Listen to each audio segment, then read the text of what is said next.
Welcome back to Inclusive Leadership. In this section, we're going to talk about cultural competence and agility. Cultural competence and agility. So when you think about cultural competence, what concepts or what words come up for you as you think about cultural competence? So what words or what concepts come up for you when you think about cultural competence?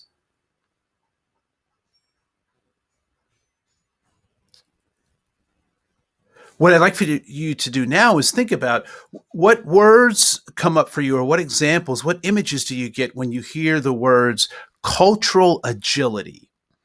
Cultural agility. So when you hear cultural and then agility, I would imagine for many of you, when you hear cultural agility, you probably recognize what I'm going after, right? So cultural competence is actually knowing something about a culture, and then cultural agility is knowing how to use that information in any given circumstance or situation, right? So how do you use what you know to help you lead towards your goal, to get you to your goal? And so that is the premise behind how we're going to talk about cultural competence and agility. So our agenda for this session is really to talk about cultural competence, understand that context is everything, talk a little bit about this golden rule, um, talk about how to be culturally agile. We'll also talk about the relationship between communication and conflict. And then lastly, we'll give you some tips or tools that you can use to become more culturally competent and agile. So cultural competence and agility really refer to the ability to function and lead in a cross-cultural spaces, right? And in different contexts. So working cross-culturally in between different cultures, as well as in between different contexts, right? So we'll talk about that right now. So here are some of the skills that are necessary for someone to gain cultural competence or agility skills. So be mindful of the context. Recognize that culture is a reflection of the context. Recognize that context constantly changes. Ergo, so does behavior. And that culture is something that is created. And so if it's created in a way that we don't desire, we can then what? Recreate it in a way that we find most effective to helping us reach our goals. So,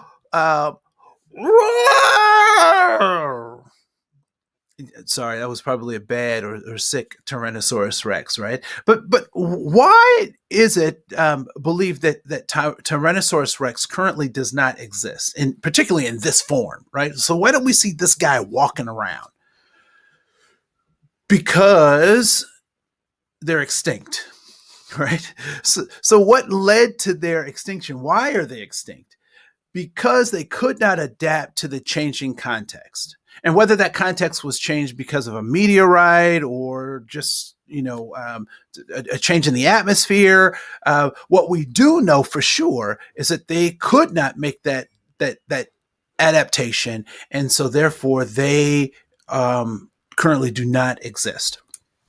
And so when we think about this idea, context is everything. Context matters, right? So they could not adapt to that context, so they went away. And so Urie Bronfenbrenner really brings this out for us in his ecological model of human development. And so when we think about human development, we have to recognize that if we don't take into account the context by which people are developing, then their behaviors may seem very aberrant. We may not necessarily understand why or how they've come to those behaviors. And so what Urie Bronfenbrenner says is, he suggests to us is that the environment in which we develop is just as important as the innate abilities that we have, right? So the environment, the context is extremely important. And so when I think about culture, and I think about how we develop, and I think about the context being important, I really want to tease out this idea of the culture garden, right? So I have here a picture of a fern, a cactus, and a bonsai tree, right? And so when I think about culture and I hear people talk about how they choose to interact with culture or not to interact with culture, I sometimes hear people say things like, people are people to me. I don't see color. We're all human. Has anyone ever heard someone say those things? Right. And I get what they're after. I can recognize what they're after. And they're after the universalness of who we are and what we do. However, when it comes to interacting with human beings, if I do that, I could be missing something. Right. So these are all plants. And if I treated all of these plants the same way, what kinds of results would I get? I might get pretty disastrous results, right? And so we recognize that each of these plants requires something a little bit different, although they all require water, but they require it differently. But if we don't understand the next step in this, we'll just say, well, that's cultural. Right? Those ferns just need that because it's cultural, or the cactus just needs that because it's cultural. When in fact, they developed the way they did because of the context by which they were raised. And so the context becomes extremely important as we start to think about how we relate to one another, how we relate to people. The context is extremely important. And as context changes, so must behavior. Right? So to treat the fern just like I would the cactus would not be cultural agility, and it would not be cultural competence. So I have to figure out how to give the fern what it wants, the cactus what it wants, and what the bonsai tree wants itself. So how does one do that? How do I do that? Well, one thing is to have a close relationship with your plant, and your plant will tell you what it needs, right?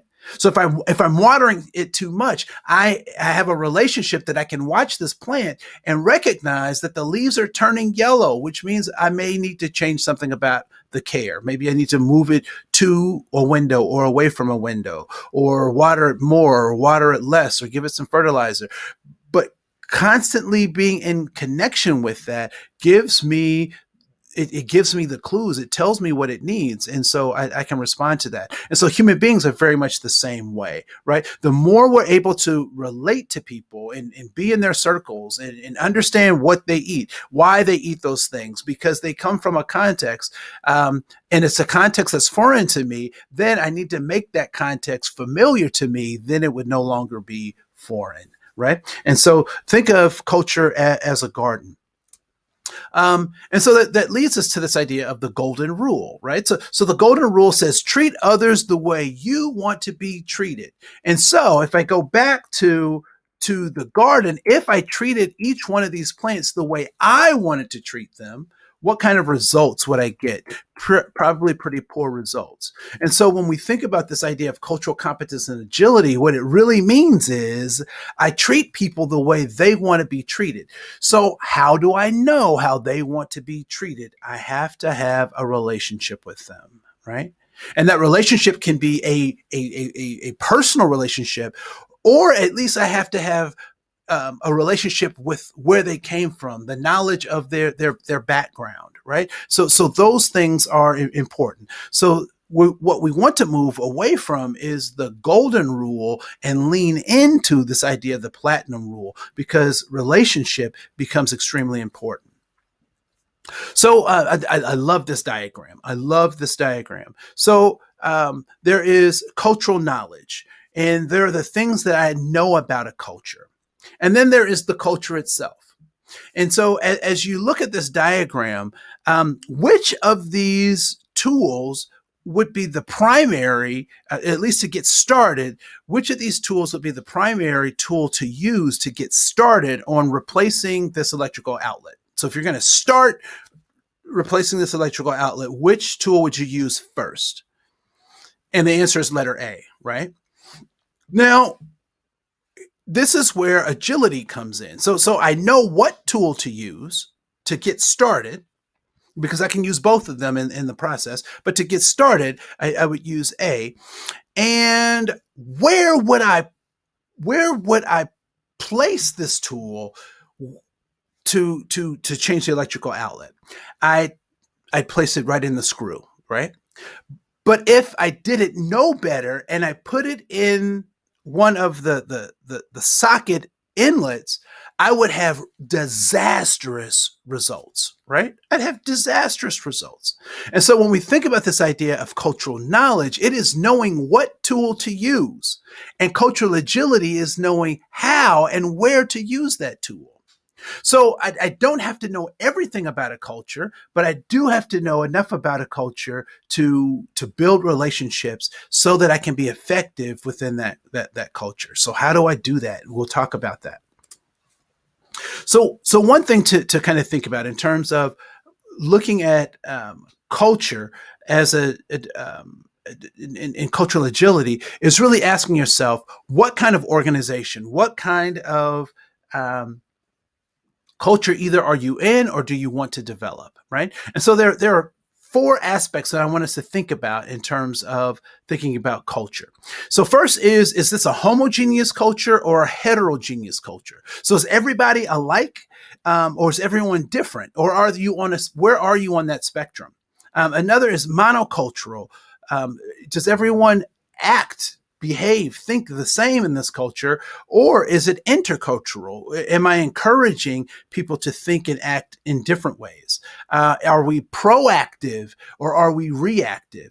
Are we divesting of people's talents, or are we investing in people for their talents, right? And so this idea of cultural competence really rests on how do you answer those questions? What kind of organization do you have? And then what kind of organization do you want? Do you want a heterogeneous organization? Because if you do, then you will undertake certain kinds of tasks to make that happen. Do you want a monocultural or intercultural, right? And then there are three other aspects in terms of looking at each one of those. If we want to go down even deeper, are the people in my organization homogeneous or heterogeneous? Are the people in my organization monocultural or intercultural? Are the people in my organization proactive or reactive when it comes to hiring or advancing, right? Is that a reactive piece or proactive? Are we divesting of people or are we investing? And we can look at the same thing for process and power, right? So are my processes homogeneous or heterogeneous? Are the power, the decision making in my organization, is it given to a monocultural group or an intercultural group, right? How is that spread out? And so once we start thinking about this organizational culture and what kind of organization we want to have, then that leads us to being able to be culturally responsive to not only our clients, but to our staff as well.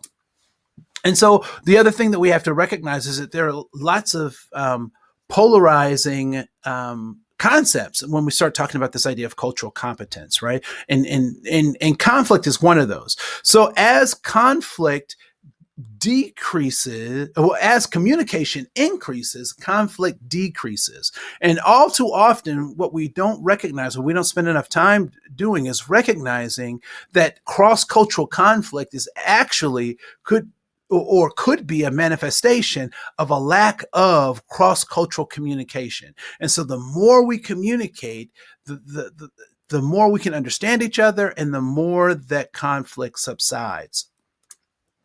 And so how do we do that? How do we subside? How do we learn about other groups? So one is you can get more history. Get more history about your own group. Put your mask on first before helping someone else. Secondly, get more information, watch documentaries, get magazines, read articles from outside of your preferred cultural group so that you can expand your thinking.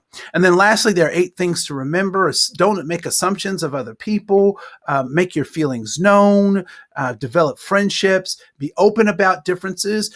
Just because you recognize differences is not a bad thing. It's the value or the lack of value that you give differences that becomes problematic. Understand that mistakes happen. Be open to asking questions and to answering questions. Recognize that no one person is a spokesman for all. And lastly, no ethnic or sexist joke is ever funny, because if you substitute whatever that group was with another group, it certainly turns into ugliness. And so what are those, the 5 key skills as we wrap up this particular section? Be mindful of context. Context is everything. Recognize that culture is a reflection of context. And so as context changes, so does behaviors, and so does culture. That recognize that culture is created. And so if we don't like the culture we have, we can recreate or create a different kind of culture. And leaders with cultural competence and agility recognize these things, that everyone comes from a context, that communication and conflict are related. As context changes, so does behavior. And a culture is an adaptation to the context, right? So culture is an adaptation to the context. And that will end this particular episode of Inclusive Leaders program, and we'll see you in the next one. Thanks. Bye.